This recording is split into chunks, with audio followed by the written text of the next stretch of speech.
કઈ પેરમાં ટ્રેડ કરવાથી વધારે પ્રોફિટ થઈ શકે છે? શું આ પેરમાં ટ્રેડ કરવાથી મોટામાં મોટા લોસ થઈ શકે છે? કઈ પેરમાં સ્પ્રેડ સૌથી વધુ ઓછા હોય છે? કઈ પેરમાં તમારા ટ્રેડ જલ્દી પ્રોફિટમાં આવશે? કઈ પેરમાં તમને ઓછામાં ઓછો લોસ થશે? તો કેમ છો ટ્રેડર મિત્રો? આશા છે કે તમે સારું એવું કરી રહ્યા છો. આજના વિડીયોમાં આપણે વાત કરવાના છે પેર વિશે. તમે ફોરેક્સ ટ્રેડિંગ સ્ટાર્ટ કર્યું હશે તો તમે પેરનું નામ તો સાંભળ્યું જ હશે. તો આજે આપણે પેર વિશે બધી જ જાણકારી મેળવવાના છે. પેર એટલે કે ગુજરાતીમાં અર્થ સમજીએ તો થાય છે જોડી. આપણે જ્યારે કપડાં લેવા જોઈએ છીએ ત્યારે કહીએ છીએ ને કે એક જોડી કપડાં લીધા, મેં 2 જોડી કપડાં લીધા, મેં 1 જોડી શૂઝ લીધા. સેમ તેવી જ રીતે પેર છે. પેરના 3 પ્રકાર છે: major pair, minor pair and exotic pair. તો શરૂઆત કરીએ પહેલો પ્રકાર મેજર પેરથી. તો મેજર પેરમાં આવે છે euro USD, USD JPY, USD CAD, GBP USD, USD CHF and એના સિવાય પણ કેટલીક પેર છે કે જે તમને NZD USD and AUD USD. તમે મને મેજર પેરના ઉદાહરણ તો કહી દીધા, પરંતુ આ પેર વચ્ચે ડિફરન્સ શું? એના વચ્ચે ડિફરન્સ આપણે પહેલાં તો સમજીએ. તો શરૂઆત કરીએ મેજર પેરથી. જ્યારે તમે મેજર પેરને ટ્રેડ કરો છો, અત્યારે આપણે યુરો યુએસડીનું ઉદાહરણ લઈએ, તો તમે સ્પ્રેડ એવું કંઈક સાંભળ્યું હશે. તો જ્યારે આપણે ટ્રેડ કરીએ ત્યારે તમે યુરો યુએસડીમાં જોશો તો તેમાં સ્પ્રેડ ખૂબ જ ઓછો હોય છે. એન્ડ જો તમે રો અકાઉન્ટને ટ્રેડ કરો તો નિયર ઇક્વલ ટુ એમાં સ્પ્રેડ 0.0નો તમને સારા એવા બ્રોકરમાં તમને સ્પ્રેડ જોવા મળશે. સ્પ્રેડનો અત્યારે તમને હું ઉપરથી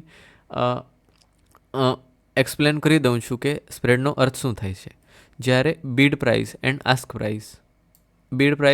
આસ્ક પ્રાઇસ એ વચ્ચેના અંતરને આપણે સ્પ્રેડ કહીએ. તો જે મેજર પેર છે એમાં સ્પ્રેડ ખૂબ જ ઓછી હોય છે. મતલબ કે જે તમારું ટ્રેડિંગ કરવા પ્રત્યે જે પણ ટ્રેડિંગ કરવા માટે એમાં ખૂબ જ ઓછી કોસ્ટ લાગશે તમને. કોસ્ટથી તમે આ પેરમાં ટ્રેડ કરી શકશો. એમાં આવે છે યુરો યુએસડી. જેટલી પણ મેજર પેર છે એમાં સૌથી ઓછી સ્પ્રેડ હોય છે. એટલે આપણા ટ્રેડને પ્રોફિટમાં જવાની પ્રોબેબિલિટી તો નહીં કહી શકાય, પરંતુ જ્યારે આપણો ટ્રેડ પ્રોફિટમાં જાય છે ત્યારે વધુ પ્રોફિટ થાય છે compare to minor pair and exotic pair.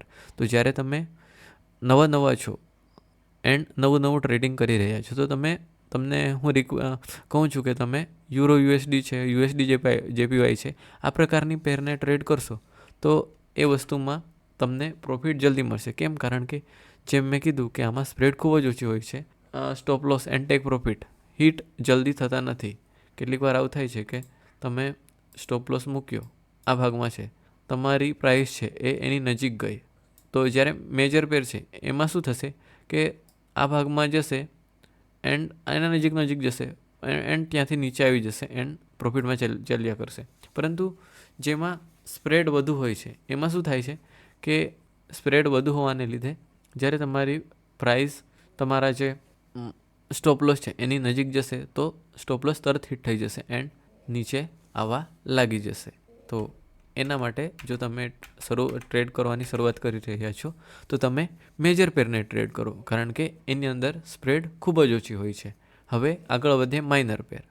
તો મેજર પેરમાં તમે યુરો યુએસડી છે, યુએસડી જેપીવાય છે, યુએસડી કેડ છે, જીબીપી યુએસડી છે એન્ડ યુએસડી સીએચએફ છે, આ પ્રકારની પેર તમને જોવા મળશે. એન્ડ માઇનર પેરમાં તમને GBP JPY, euro AUD, AUD JPY, euro GBP and euro AUD આ પ્રકારની પેર જોવા મળશે. આમાં મેજર પેરની કમ્પેરમાં લિક્વિડિટી થોડી ઓછી હોય છે. તમને જે લિક્વિડિટી યુરો યુએસડીમાં મળી રહેશે એ લિક્વિડિટી તમને માઇનર પેરમાં મળશે નહીં, કારણ કે આમાં લિક્વિડિટી વધુ હોવાને લીધે માર્કેટમાં જે ટ્રેન્ડ છે એ તરત આવે છે, ભલે પછી એ નાની ટાઈમ ફ્રેમ હોય. આમાં ટ્રેન્ડ જે મેજર પેર છે એના કમ્પેરમાં ઓછા આવે છે એન્ડ આમાં જે સ્પ્રેડ હોય છે એ મેજર પેર હોય છે એના કમ્પેર વધુ હોય છે. એના કારણે જે તમને મેં કીધું એવી રીતે જે આપણે એસએલને ટીપી લગાવીએ છીએ એના હિટ થવામાં વેરી થાય છે કમ્પેર ટુ મેજર પેર. તો આવી રીતે અલગ ડિફરન્સ આવે છે. પછી જે એક્ઝોટિક પેર હોય છે એમાં તમને કીધું છે તેવી રીતે યુએસડી આઈએનઆર છે, યુએસડી ટ્રાય છે, યુરો આઈએનઆર છે, આ પ્રકારની પેર હોય છે જેને ખૂબ જ ઓછા લોકો ટ્રેડ કરે છે.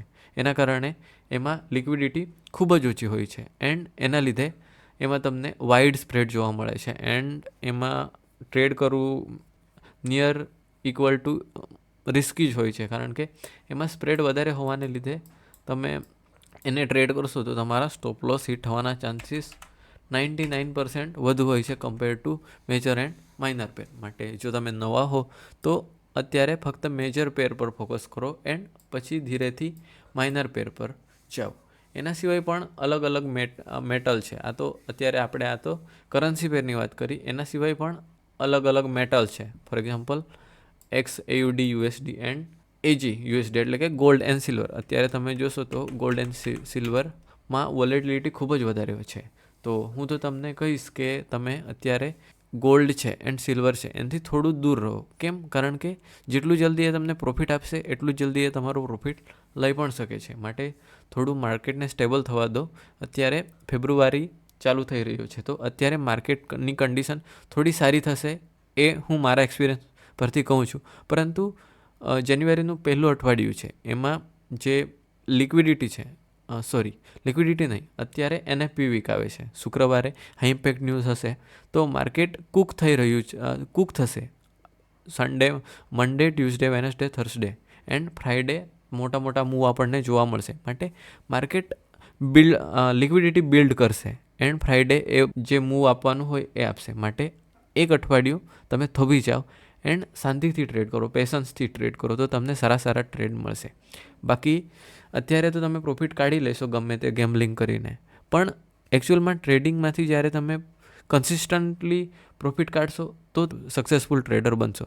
કારણ કે આપણે એવી વસ્તુ શીખવાની છે જે રિપીટ થતી હોય માર્કેટમાં, ડેલી રિપીટ થતી હોય. જો એ વર્ષમાં એકવાર થશે તો તમે માર્કેટમાં એકવાર તો પ્રોફિટ બનાવી લેશો, પરંતુ ગેમ્બલિંગ કરીને ક્યારે ને ક્યારે ઉડાવી દેશો.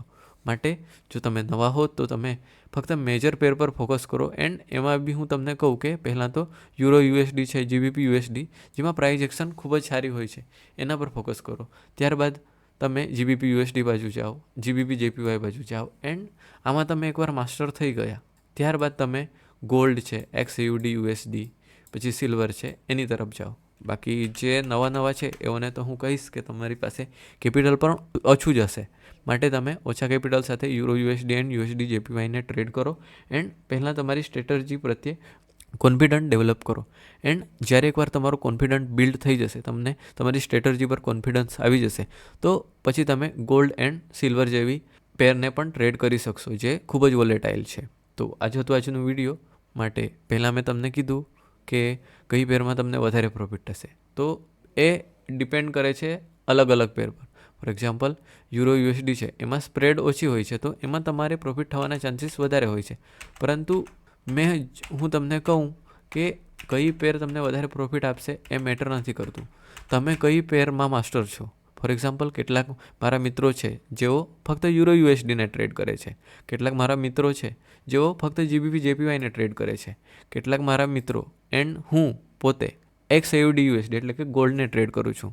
હું પણ પહેલાં જ્યારે મેં ટ્રેડિંગની શરૂઆત કરી હતી તો વાત છે અરાઉન્ડ 2022ની, તો ત્યારે જે યુરો USDની પ્રાઇસ એક્શન હતી એ ખૂબ જ સારી હતી. એ ડેલીની ટાઈમ ફ્રેમમાં ટ્રેન્ડિંગ રહેતું હતું, જેવી રીતે અત્યારે ગોલ્ડ રહે છે. તો ત્યારે યુરો USDને ટ્રેડ કરવું ખૂબ જ સરળ હતું. તો ત્યારે હું ફક્ત યુરો USDને ટ્રેડ કરતો હતો. ત્યારબાદ જે લાસ્ટ 2024 હતો ત્યારે જે GBP JPY છે એનું માર્કેટ ખૂબ જ સારી રીતે ટ્રેન્ડિંગમાં મૂવ કરતું હતું. તો ત્યારે મેં શું કર્યું, તો મેં GBP JPYને ટ્રેડ કરી. એન્ડ ત્યારબાદ મેં શું કર્યું, અત્યારે મેં ગોલ્ડને શા માટે ટ્રેડ કરું છું, તો ઓગસ્ટ સપ્ટેમ્બરની આજુબાજુ મેં mostly euro USD CAD, USD CHF, GBP JPY આટલી પેરને ટ્રેડ કરતો હતો.